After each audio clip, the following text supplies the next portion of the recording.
Nah, kakak gimana kalau pulang kampung gitu? Kalau lagi Natalan itu kan lagi rame-rame di situ di rumah baca.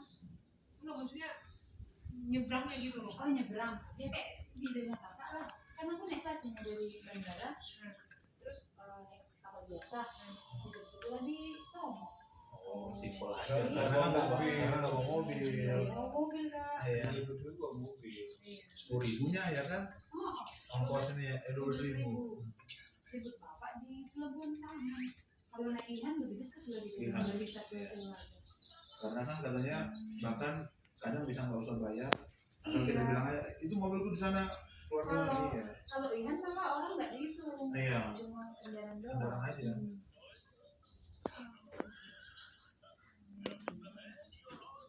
Memang di jalan Macet kan? apalagi mau balik ke bandara ya hari sebelumnya. Iya.